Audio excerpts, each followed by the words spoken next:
The idea, insight, or secret you need for massive impact is just moments away. It's time to claim your career crown. The podcast where business owners and entrepreneurs share the keys to the kingdom to help you open the vault to your greater success.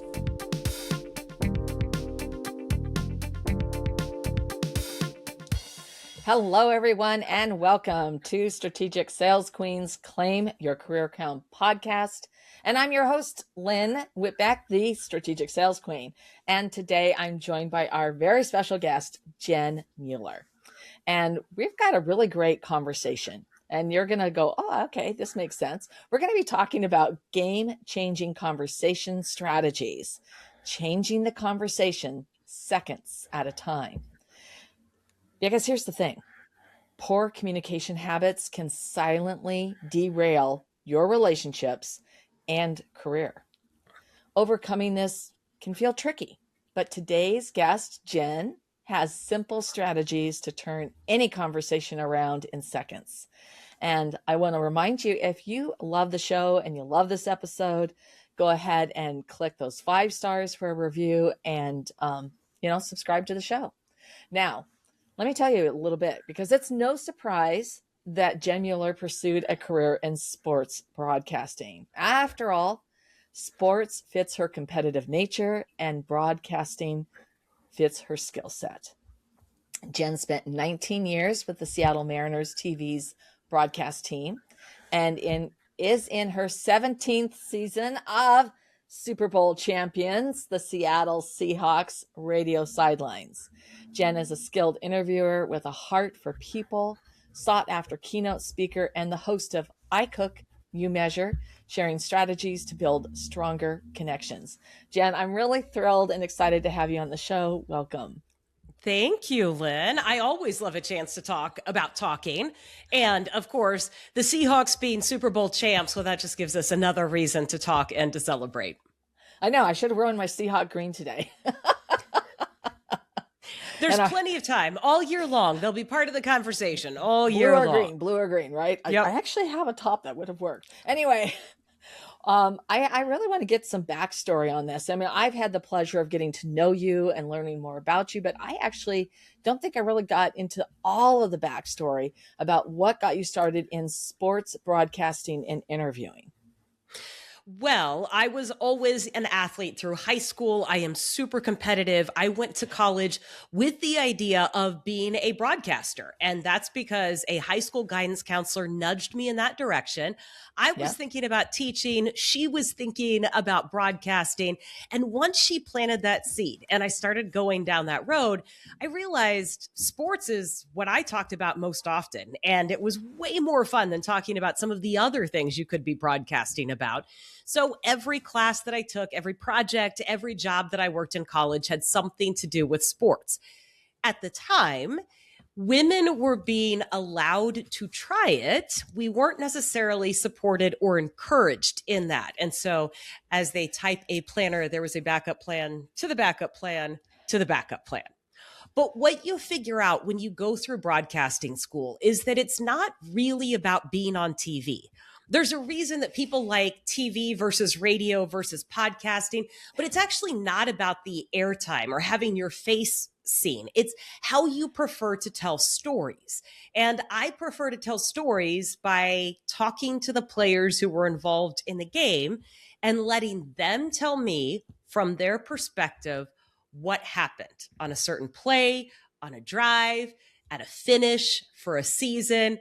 And I've taken that and I've done those same things with the clients that I work with in the corporate space. But that's really where that love of people and interviewing came from. Yeah. Well, I mean, I share your enthusiasm. I love interviewing people because I actually get to learn something too. Mm-hmm.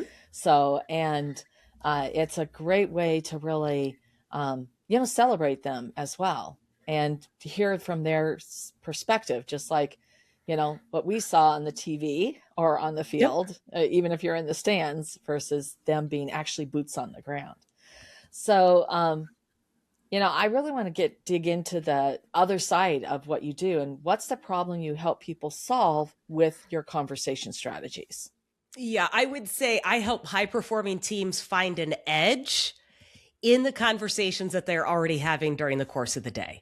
We overlook a lot of things when we are having business conversations that I can't afford to overlook when I am on TV or radio, because it's happening in real time. It's happening on a very tight timeline. There is a deadline, and there are certain things that have to happen just a few seconds at a time. And so I am pointing out ways to be more effective, not just by doing more, but by truly communicating effectively, and all these little interactions that we tend to overlook. Yeah. No, and there is, I've got your book, of course, and books, I should say. And one of the things that I've seen is that sometimes, and I've always experienced this, people aren't direct, or they're pussyfooting around something, or the way they phrase something or the words they used are misconstrued or misunderstood by somebody else because there isn't a piece of clarity there. And so, one of the things that I like about, what I've been exposed to from you is, that I don't want to say cut to the chase, but it is about being more direct and having the clarity. And that doesn't mean that you're not kind. And it doesn't mean that you're not compassionate, but you're eliminating those gaps. Does that make sense? Yes. And you are making it easy to reach your objective. I think a lot of times we go into conversations, heck, we go into meetings, and we don't really know what the objective is. We know we need to make a connection, or we know we need to get a piece of information, but we don't drill down to figure out what the objective is to a specific conversation that we're having, or a specific question that we're asking. And when we don't do the work ahead of time, it just kind of muddies the waters, and it makes it really difficult to have a productive conversation, but it makes it hard for people to actually respond to you.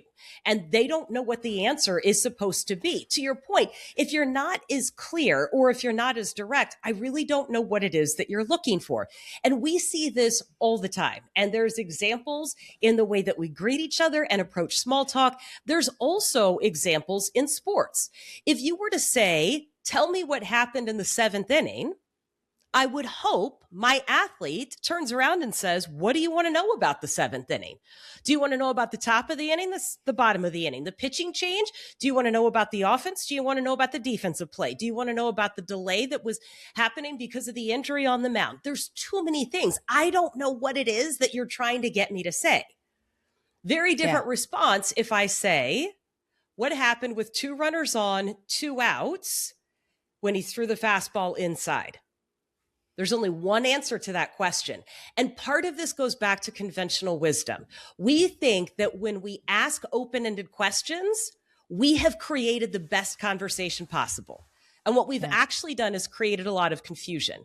And we've put up roadblocks to communicating effectively, because I don't know what it is that you're looking for in those moments. Yeah. And sometimes, I found that you can start a little bit broad, but then you've got to keep asking, because sometimes you're not sure, you're going to start the conversation, you're going to start in a direction, and it's like, okay, tell me more. I'm curious about that. Help me understand. And so that then you get more information, and now you start to drill down, and then what's the next question you should be asking. I always think it's like being a detective. Yeah. And yeah. And even as a detective, though, you know what those 3 pieces of information are that you are asking about, right? That you're trying to get to. We don't play a game of 20 questions just for the sake of playing 20 questions, right? And I know that that's not what you're saying, but just for the listeners and the viewers, right? Because that gets awkward. And this is what happens in small talk. And this is why people think small talk is a waste of time. Because small talk generally starts with this exchange. How are you? To which you would say, I'm great. And then you would say to me, how are you? And I would say, I'm great. And then we both sit there and we look at each other hoping that somebody says something interesting. When what we just did was ask the biggest, broadest, most open-ended question we could possibly ask. Except that I will tell you, I've done this with corporate audiences for almost 20 years. Every single person in the audience says good or great. 95% of the respondents, right? And so that's an example of you don't really know what you're trying to get out of the conversation. You're just following the script. If, however, you can get to the next question right away and it cuts to the chase, now I'm not hunting and pecking for the next thing. I'm a little bit more efficient and I put everybody at ease by just asking the next direct question. Yeah. No, I mean, and those are, I know that when I do like networking events or things like that, I actually will start with something more like, what brought you here today? What was the big motivation of why you wanted to come and be in this room? So I'm actually asking them a little bit, something that really helped me trigger, like, well, why did they decide to come? Why did they want to be here? And sometimes I'll also ask a question to learn a little bit more about them, sort of flipping the script. It'll be like, Jen, if you were anywhere else right now, you could be anywhere else. Where would you be? What would you be doing? And who would you be with? And I ask that because then I learn something about you personally, because you might say, hey, I'd be hiking in Yosemite with my dog, who knows? Yeah. But, you know what I love about the question though, Lynn, when you flip it around, the first one that you offered, and you said, what motivated you to be in this room right now? I love that question because motivate is a very, very specific outcome that you are looking for. And motivate elicits an emotion in me to give you a good response because I promise there is a story behind that, right? You didn't just ask a question. You set the stage for a story and you didn't do it by going off script. There's a reason that we all follow the script of how are you? It's very comfortable. It's normal. It's not productive, but it's comfortable and it's normal. And if you get too far outside of that, people get uncomfortable and they don't know what to say and they freeze up and they're again afraid to disappoint you by giving the wrong answer. But you've got this very adjacent question that is right in my train of thought. I already know why I'm there that day. And I think that that's a brilliant way to get into the conversation. And it's a perfect example of how you take the initial question and you tweak it just a little bit to reach the specific objective that you are looking for. Yeah. And it's hard. You have to really fight this social convention not to say, hey, how are you doing today? And I mean, because I just don't say that, and so I've sort of got a couple things that I will say instead to try to get the conversation moving a different direction, to really get to know them a little bit better, to understand, like why did they come? What's in it for them? What are they hoping for? And that really helps then find common ground quicker and be able to also provide value in the conversation. So I want to drill down in how you do this when you're working with people. And, because obviously I've got my own thing, which is great, but do you have a specific process or approach, or how do you help people get past that? How are you? Well, I do have a couple of approaches for how are you. And here's what I tell people about that interaction, just to drive home the point that we need to be more strategic and intentional around this, which means we are going to need to practice this ahead of time. Otherwise, we're going to revert back to saying the same thing. Yeah. This is the most pivotal moment in every single conversation. It is not when you get to the big stuff. The big stuff is that moment right there, because that is where you get to direct the question to wherever it is you want the conversation to go. Whether that is making somebody feel comfortable, whether that is finding out something about them and why they showed up to the networking event, or it is giving people that insight into you that matters to your audience. So I always recommend that people have a success statement at the ready. And a success statement is a one-sentence response to the question, how are you, that answers the question, but it goes one step further. And when you go one step further, we're not offering a sales pitch, we're not offering marketing copy, we're just giving one more sentence that shines the light on something that you want to talk about and or something that you are proud of. So I might answer that question, especially if I was in a group where I was networking and I wanted them to know what I was up to. I might say, I'm awesome. I just finished a set of PowerPoints for a presentation I'm giving next week. And I just learned my cooking show got the highest rated marks since I started the shows. To me, there are two things that I am proud of. Number one, I'm proud that the most recent episode of the cooking show, this is true, got the highest numbers of any episode since I've launched it. And number two, I'm proud that I've got clients that I'm speaking to and that I finished the PowerPoint presentation, right? And now you can ask me about either one of those things, but even if you don't, I used a very small window of time, less than 15 seconds, to convey what was important to me.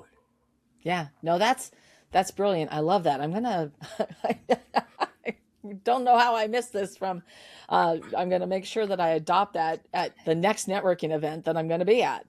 So, because it really gives people a direction to go in. And if somebody answers that, oh, well, tell me tell me about your TV show. Tell me about your cooking show. I mean, for me, that's immediate because I love to cook and I'm going like, oh, wow. Okay.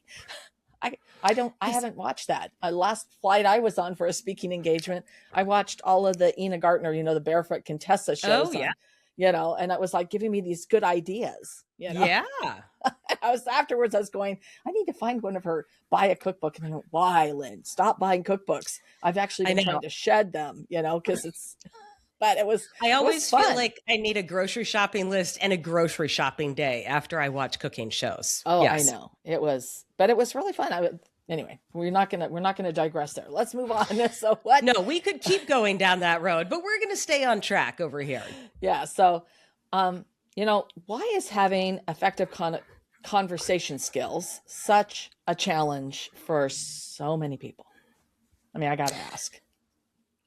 I think it's because we don't have the opportunities to self-scout in business opportunities the way that we do in television. I think I'm in a very unique position because every time I do an interview, and for years, like 2 decades of this, we don't just do the interview and let the interview sit. We go back and transcribe it word for word and you time code it out. Now, AI has made this easier. There are now programs that you can run it through, but for years, it was my job to sit there and listen to how I asked the question, the response I got back. Now, what I was really doing was transcribing so that we could cut these into sound bites and use them in, sportscasts and television shows and on radio programs and all of these things. But what you learn as a result is how people are responding to the conversation. And it turned into a lot of self-scouting for me because I could see their reaction. And sometimes I didn't catch it in real time because I was so focused on what I was trying to do. I totally missed the fact that they were confused, but I could hear it in the response. And then I could go back and I could do it again with another athlete and see, okay, that made a big difference. I could talk to people afterwards and figure out what worked and what didn't. And that was always my job because in broadcasting, we measure conversations in seconds, not minutes. And so I don't have a chance to miss on a question. I don't have a chance to ease my way into a conversation. You better be on it from the get-go. Otherwise, you just missed a really big opportunity. I think in a lot of our day-to-day conversations, number one, they're not being recorded, transcribed, and reviewed for our self-scouting, as we would say in sports. I think the other part is we fall into the idea of thinking that more is better. I mean, I think we've all had somebody that says we need to communicate more. My former manager at the TV station said it all the time. More communication, we need to communicate more. And I would have to say, John, that's not helpful because more of the same thing that's not working doesn't do anything. We need to be more strategic and we need to truly sit and think about how this conversation is playing out on both sides. Don't just think about your part of the conversation. Think about the other person.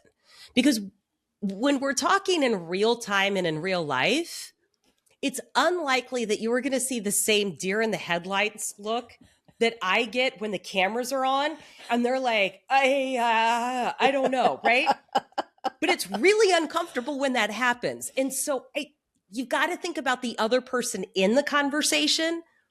And I think we skip over that part because we're checking something off our to-do list. Yeah, that's true. And another thing that I think is a really classic for women, especially, is that, let's say we ask like, hey, Jen, I want to hear about the bubblegum effect, right? Okay. Mm-hmm. And then you're thinking and you're about to, but then I fill the gap because It's like, well, you haven't responded. And I call this a powerful pause, and that it's so important that you let the other person, for women especially, stop talking, let the other person formulate their thought and then express it. And I think that is a way, instead of more, it's actually using that pause so that people let them respond and let them formulate that thought so they can respond. I also use that when I'm not sure what to say. I use that powerful pause to go, okay, where they, it's like the question confused me. I don't want to project. And so instead I'll say, can I ask a clarifying question? I really want to understand so I can answer this correctly. And then I'll ask what the the clarifying question is. And I'm not doing it to like throw it back at somebody. Well, I'm going to ask you a question now, but it's like, I don't understand what you really want. Right. And just that, like we said at the beginning. And so one of the things that I think is so important is for people to take that moment to pause, both for themselves and to give that gift to someone else. Yeah. And when you ask a thoughtful question, you have to give people time to think about the answer. So for about 20 years, I would go to spring training with the Mariners, and I had a list of questions that would range from 15 to 25 questions. And just about every player got the same questions. It's how I built out content and editorial calendars. And there were always a few in there that they didn't expect, but they weren't terrible. For example, it would be, who would you want to play you in a movie or a TV show? Not who do you think should, but who would you want, right? So now we've created like a lot more options because I couldn't tell you an actress who looked like me. So I was doing it to make this easier. And the guys would sit there, and a few of them knew right away. And a few of the guys would sit there and you could see the wheels turning. And I would just sit there and smile and I would nod and it would be okay. And after a couple of times, and I got a response every time. And once it clicked in their brain, you could see it, right? You can see the wheels turning, you could see it click, then you got the story. And my photographers in the room with me were really uncomfortable with the silence. Now, they're not the one who's sitting there looking straight into the eyes of the athletes, but they got really uncomfortable. And they said after a couple of these interviews, hey, Jen, maybe you should change the question. And maybe you should change the question to be, what actor looks like them and should play them in the movie? And I'm like, we're not doing that. That's not the purpose of the story that we're telling. And on average, guys, they're sitting there for less than 5 seconds. I'm getting what I need. You just need to sit there. And back to your point, Lynn, when we jump in and fill the gap, you just restarted the awkward factor. Yeah. Right? Yeah. If you thought it was awkward to sit there for a grand total of 3 seconds, which by the way sounds like this, that's 3 seconds. It gets even more awkward when you jump in, interrupt a train of thought, ask another question, and now I just started that process all over again. Yeah. So yes, there is an art to just being able to sit there, smile, lean in, nod your head, encourage. When somebody's struggling, you can see they're struggling and you can jump in, but until you see that moment, just sit there and invite that response.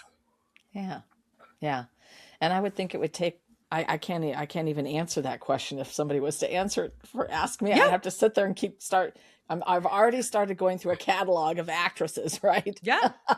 Yeah, I would tell you. So side note, if anybody could play me, I love Reese Witherspoon. She looks nothing like me, but I think Reese Witherspoon is darling, right? I would love it if that was my comp. So that's kind of where I go. It's like, it could just be the first person that came to mind that I would like. Anyway. Yeah, but what's cool about Side that note. is that because of the way you asked the question, it actually is more about finding somebody that you feel it would represent your personality and, your Yeah, unique. or it's the one that you watch most often, Yeah. right? I can tell Yeah. which type of movies you watch.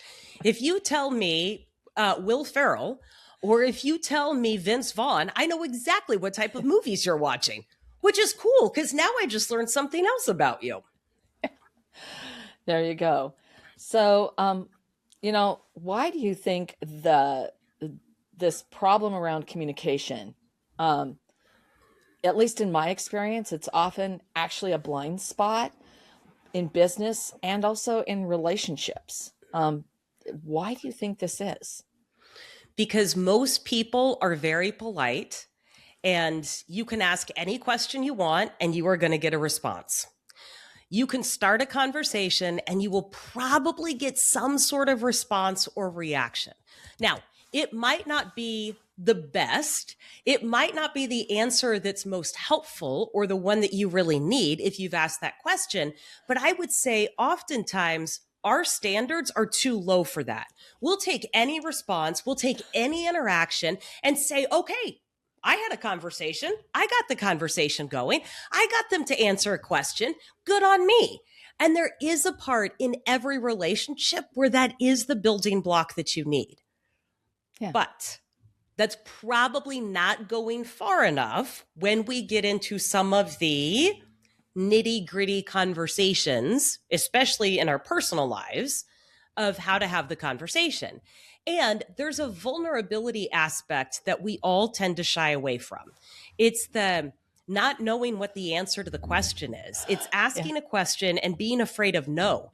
And what I would say, and Lynn, I know you know this as an interviewer, every time you ask a question, you are putting yourself in a very vulnerable position, whether you think you are or not, because you don't actually know where this is going to go. I can have a pretty good idea that I am asking a question that is going to get me into the flow of the game and of the story of the fourth quarter and this and that. But I cannot control what the other person is going to say. And so I have to be confident enough in the rest of my conversation skills that I can navigate whatever happens next, but you can't be afraid of the unknown in that part of the conversation. Yeah. Yeah. No, that's a really good point. I think also, I like from my perspective, sometimes when somebody asks me something that I don't know the answer to, it bothers me that I don't have an answer. Yeah. Sounds crazy, but now there are times where I can say, I don't have an answer for that. I don't know. Yeah. But sometimes I've noticed that, especially when my mother she asked me these things like, how would I ever know this, Mom? And I have this almost Pavlov dog's response of like, how would I know this? Because it's happened so many times I get frustrated. Yeah. But I think that in other settings, I can just say, I don't know, but that's a really good question. And I'm going to find out for you. Yeah. And then the key thing is finding out and getting back to that person with an answer. But I think there's another side especially when we get into interpersonal relationships, about conversation and how really having this skill set can improve and help not only the conversation, but our relationships. Yes. And I will also share that we run into this in broadcasting all the time. It's called breaking news. And when we run into breaking news, and there's varying degrees of breaking news, right? It's the player who's injured and we are still waiting for the injury update. Or it's trying to figure out how long a freeway is going to be shut down because there's been, a tanker that's overturned and, they're sending tow trucks and emergency vehicles on the scene. So our general rule, and I do think that this is helpful because our general rule when breaking news happens, we don't just go off the air. They still come down to me and they still ask what happened. So you start with what you know, and then you start with the blanks that you still need to fill in. We know he was hurt during this part of the game. We know he was hurt making a tackle on the special teams play. He limped off the field, favoring his right ankle. We know he has gone into the medical tent. We don't know the severity of the injury. We're trying to figure out if he's going to be able to return. And we will give you the medical update as soon as he is out of the tent. So I've got 3 things that I know. I've got 3 things I'm trying to find out. And as you find things out, now you just add those into the things that you know. And then you still leave room for, we don't know what this means for his availability in the second half. We don't know what this means for his availability on special teams. And so when you have that kind of free flowing, okay, I actually know more than I think I do. I need to put together a few observations and I need to kind of use my senses a little bit, but I actually know more than I think I do. So I always have an answer, even if it's not much. And then I know how to spin that conversation to say, and here's what we're trying to find out. And it works in personal situations too, but it just kind of gives you a framework of, okay, here's how we could approach a conversation so that we feel like we are positioning ourselves in a way that we're being helpful, honest, and authentic. Yeah. No, I love that. And that is, I mean, that's a really good response. I'm going to really sit with this just for my own personal conversations with my mom. I'm telling you. Okay. Those are entirely different though. I am not an expert in those. Those are entirely different conversations. But for all our listeners, what should they do next to, if they want, and I hope they do want to improve their conversations? Well, I would say, think about the conversations that you're having ahead of time. Now, not every single conversation during the course of the day, that's just going to be too much and too overwhelming. But you know where you want to make a difference. You know the conversation that always feels like a little sticky. It always feels like, oh man, I don't really want to do this, or this isn't very fun. So look, just think through this conversation ahead of time. And recognize that if conversations can be measured in seconds, not minutes, all I really need to be able to do is have a 90-second exchange with somebody. That is not very much. 60 to 90 seconds is not very much. So let's take the pressure off of thinking that great communication or great conversations have to happen over coffee, happy hour, lunch, a 30-minute meeting, a 20-minute meeting. All of those can be true, but we can start really small. And we can just think through and prepare for the conversation and see if that doesn't change your confidence level going in, the response of the person you're talking to. And now we have a little bit of a snowball effect. Yeah. Yeah. That's really good. I mean, it's just sort of like how I handle all the meetings with my team, my clients. I always have an agenda. I always have a plan, and, and it's just like, because we need to get through it so that we can and make decisions, not just keep talking about the same thing. Yeah. Yes. So, and for that, I always recommend ETA, Lynn. ETA is my version. I know most people think it stands for estimated time of arrival, and it does. But now every time you get into a car, I want you to think about this: expectation, timeline, and action item.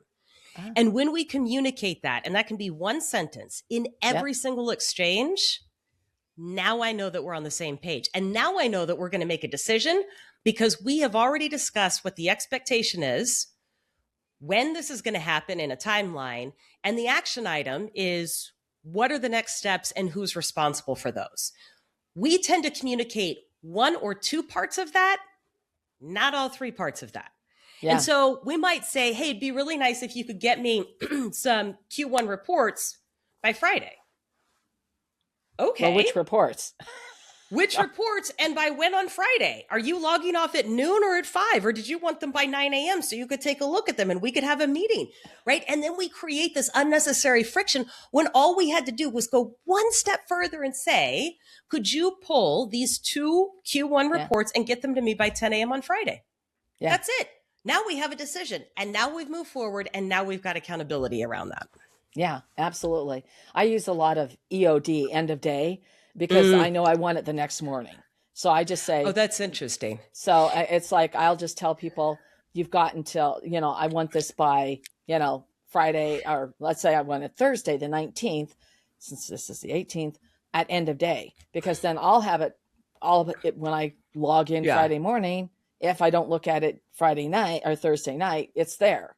And my team, I don't care, if they want to work late or, they have pretty flexible hours. I don't care. It's just like, I give them end of day, and then I get it. I have it ready for me the next morning. So I have time to look at it. But I've always had to clarify that with people, because my end of day sometimes is 11 p.m. and sometimes it's 4 p.m. So I always ask what people's end of day is. Yeah. I'm basically doing it because I know I want it for the next morning. Yeah. So Jen, is there anything you wish that I'd asked you that I have not? I think you covered it pretty well. You allowed me to talk about talking, which is one of my favorite things. All right. Well, Jen, thank you so much for sharing game-changing conversation strategies, changing the conversation seconds at a time. And the last ETA was brilliant. I hope everyone took notes on that. And I know that our listeners are going to want to know more about you and how they can connect with you and find out more. Yeah, you can find me on the website, talksportytome.com. That's where I've got all the resources and ways to connect with me. I am very active on LinkedIn and Instagram, Talk Sporty to Me, for both of those. Plenty of videos on YouTube as well. Okay. And I've dropped the website link into the chat for those who are joining us live, and it will be in the show notes for all of you listening to the podcast afterwards. And Jen, thank you again. And for all our listeners, thank you for joining us today. I mean, this has been a really great conversation. I love the ETA.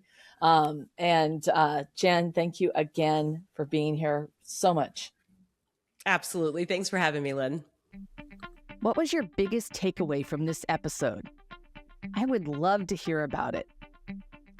It's important to share the things you love. If you loved this episode, a 5-star review really helps keep the podcast coming to you regularly. Also, if you want to get more sales strategies to grow your business, make sure you subscribe right now. If you want to get results even faster, I invite you to download my sales strategy checklist at petitetoqueen.com/checklist. This has been Lynn Whitbeck, host of Claim Your Career Crown. I'll see you next time.